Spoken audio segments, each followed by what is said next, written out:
Hello, Assalamu alaikum. This is Ranjeet. I'm a learning and development manager and management consultant. आज मैं जो आपके साथ कोई टॉपिक शेयर करने वाला हूँ वो कोई मैनेजमेंट का नहीं है। वो टॉपिक कोई ऑफिस कल्चर से उसका कोई ताल्लुक नहीं है, ना ही एम्प्लॉई डेवलपमेंट एम्प्लॉई एंगेजमेंट की बात करूँगा। आज मैं बात करूँगा इंटरनल सेटिस्फैक्शन की। आपको तो पता है कि सोशल मीडिया आज कल इतना ज़बरदस्त नॉलेज और इन्फॉर्मेशन का पिटारा बन चुका है कि आपको अब किताबें पढ़ने की कम ज़रूरत होती है और वहीं से आपको अच्छी इन्फॉर्मेशन मिल जाती है। तो लोगों पे डिपेंड करता है कि उन्होंने कौन से पेजेस को लाइक किया हुआ है, कौन से लोगों को फॉलो किया हुआ है। जिस तरह के लोगों और पेजेस को आप फॉलो करेंगे उस तरह का आपको कंटेंट आहिस्ता आहिस्ता मिलता चला जाएगा। एक हफ्ता पहले मैं जो है सोशल मीडिया पे बैठा हुआ था तो एक ज़बरदस्त तहरीर लिखी हुई थी, तो मैंने सोचा यार इतनी लंबी भी नहीं है, चलो पढ़ लेते हैं। तो उस तहरीर को मैं अपने अल्फाजों में आपके साथ बयान करना चाहता हूँ, आपको सुनाना चाहता हूँ।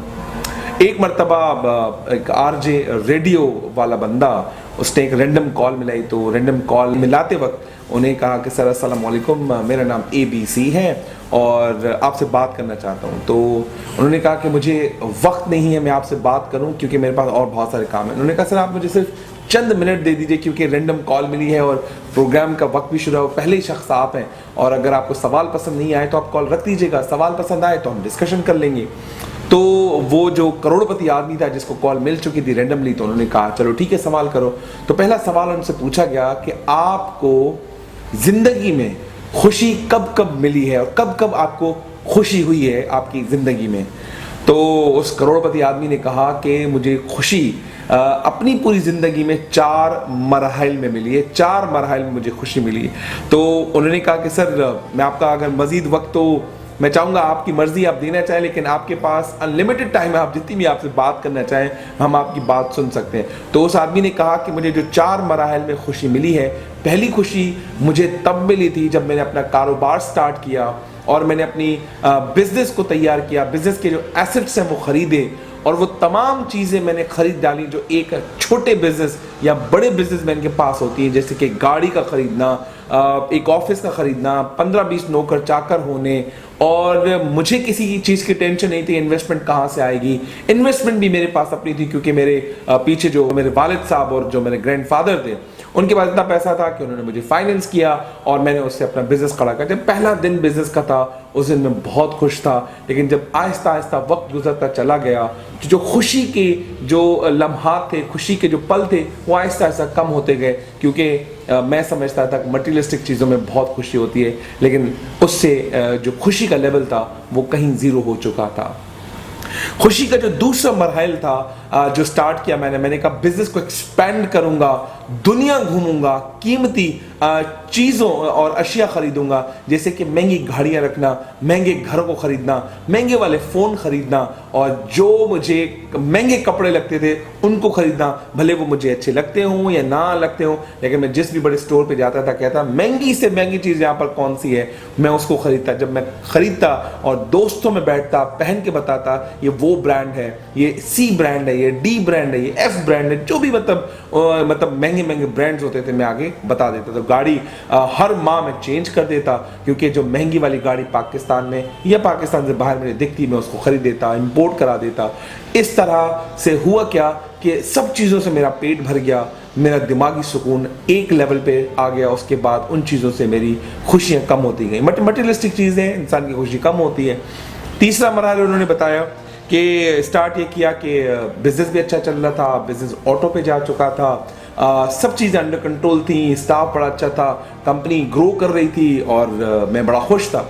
तो जो सुकून कम हुआ तो मैंने सोचा क्यों ना मैं बाकी चीज़ों में अपने आप को इन्वॉल्व कर लूँ। जब लीग्स के मैचेस होते तो मैं टीमें ख़रीदता था, जैसे कि फ़ुटबॉल की टीम ख़रीदी, जो मुझे रिजॉर्ट अच्छा लग गया रिजॉर्ट अच्छा ख़रीद लिया, मुझे जो शिप्स अच्छी लगती थी वो शिप्स ख़रीद लिए, जो प्राइवेट जेट्स होते थे मैंने वो भी ख़रीदना स्टार्ट कर दिए। लेकिन एक ऐसा लम्हा आ गया, मेरा दिमाग उनसे भी भर चुका था, मुझे सुकून नहीं मिल रहा था।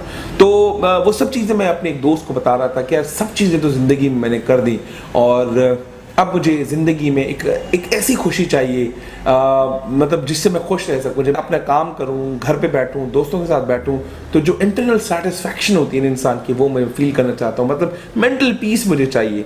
तो दोस्त उसका इतना अमीर नहीं था जितना ये खुद बंदा अमीर था। क्योंकि जब आप पैसे कमाते हैं तो आपकी पैसे की हवस बहुत सारी बढ़ जाती है। लेकिन उस शख्स ने उसे जवाब दिया कि अगर मैं तुम्हें कुछ कहूँ तुम मानोगे, क्योंकि तुम बहुत बड़े आदमी, तुम्हारे पास तो टाइम ही नहीं होगा। उसने कहा जो भी तुम बोलोगे बस मुझे मेंटल पीस कहीं से ख़रीद के दो, कहीं से ला के दो, ताकि मैं अपनी ज़िंदगी अच्छी तरीके से गुजार सकूँ। तो उसका दोस्त कहता है कि यार ऑप्शन तो बहुत है, लेकिन एक ऑप्शन जो मुझे अभी रिसेंटली पता चला है कि इस शहर में तकरीबन 10 किलोमीटर शहर से बाहर वहाँ पर एक माजूरों का घर है जहाँ पर वो फंड्स लेकर उस घर को चलाया जाता है। आज मुझे वहाँ से कॉल आई है कि उनको तकरीबन 250 व्हील चेयर्स की ज़रूरत है, क्योंकि जो माजूर बच्चे हैं ज़मीन पर बैठे होते हैं, तपश होती है, सर्दियों में ठंड होती है, तो बच्चे जो है कंफर्टेबल फील नहीं करते। इस तरह से बच्चों में बहुत सारे प्रॉब्लम्स हो जाते हैं। तो मतलब मैं आपको रिक्वेस्ट कर रहा हूँ कि आप उनको वो 250 चेयर्स दे दें, व्हील चेयर्स दे दें, ताकि वो बच्चे खुद से मूव करें और बाहर का मौसम देखें और रेंगते हुए ना जाएं। तो मैं समझता हूँ कि ये अच्छा काम होगा। तो उसने कहा बताओ पैसे कितने लगेंगे। तकरीबन उस वक्त उसने बोली कि 10-15 लाख रुपए लगेंगे। उस वक्त 1 मिनट के अंदर 15 लाख 10-15 लाख जितना उसने अमाउंट बोला उसका चेक काट दिया, और चेक काट दिया उसके बाद वो 15 लाख जाते हैं, व्हील चेयर्स खरीदे जाते हैं, और 10-15 दिन गुजरने के बाद उससे दोस्त से दोबारा मिलता है कि मैंने व्हील चेयर के तो पैसे तो दे दिए, मुझे काम तो बड़ा अच्छा लगा, लेकिन 10-15 दिन में वही खुशी खत्म होगी जैसे बाकी कामों में खत्म हो जाती है। तो उस दोस्त ने उसे कहा चलो अब ऐसा करते हैं, हम इस तरह का एक और इदारा देखते हैं जहाँ पर व्हील चेयर्स दी जाती हैं, बच्चों को खाना दिया जाता है। जो ऑर्फन बच्चे हैं उनके घर में, मतलब वहाँ पर जो इदारे में बच्चे बिठाए जाते हैं उनके पास चलते हैं, उनको अपने हाथ से खाना खिलाते हैं, उनको व्हील चेयर्स देते हैं, उनको छोटी छोटी मेडिकल की जो सहूलियात हैं वो उनको प्रोवाइड करते हैं, शायद तुम्हारा मसला हल हो जाए। तो एक ऑर्फनेज में जाते हैं, वहाँ पर अपने हाथों से खाना बनाते हैं, खाना बना के बच्चों को खिलाते हैं, व्हील चेयर्स देते हैं, और उस वक्त मतलब जो बच्चे यहाँ पर बैठे होते हैं वो बड़े खुश होते हैं, चीखते हैं, चिल्लाते हैं, इतने अरसे के बाद अच्छा खाना मिला है और पेट भर के हमने खाना खाया, इस तरह की आवाज़ें बच्चे दे रहे थे। तो जो इंटरनल हैप्पीनेस थी उस शख्स को, जो करोड़पति शख्स वो फ़ोन में बात कर रहा था, उसने कहा आज ज़िंदगी में 40 साल के बाद ये आज एक मौका आया है कि जो मुझे अंदर से एक आवाज़ आई कि मैं आज दुनिया का सबसे अमीर तरीन आदमी हूँ, मैं खुश तरीन आदमी हूँ, जब मैंने उन ऑर्फन बच्चों को खाना खिलाया और मैंने उनकी मदद की और उनको मैंने व्हील चेयर्स दिए।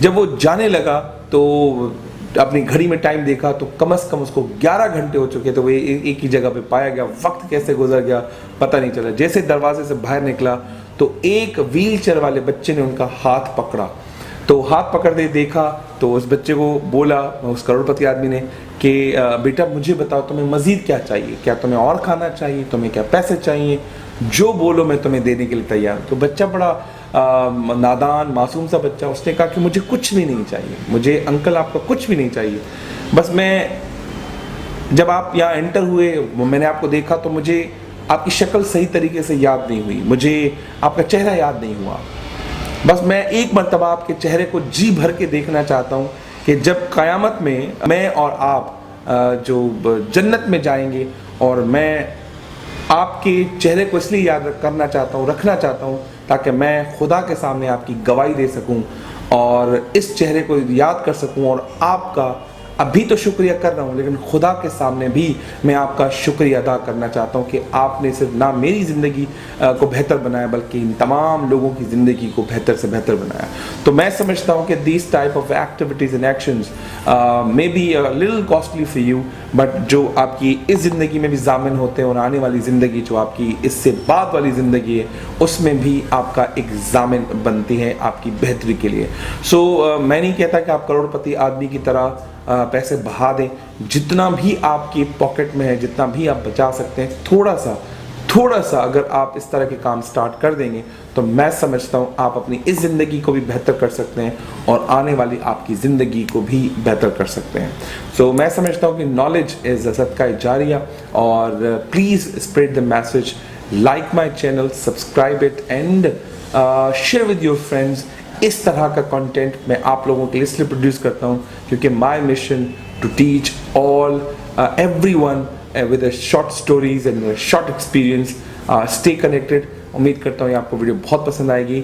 फिर मिलते हैं अगले हफ्ते एक मज़ीद ज़बरदस्त कंटेंट के साथ। Thank you very much.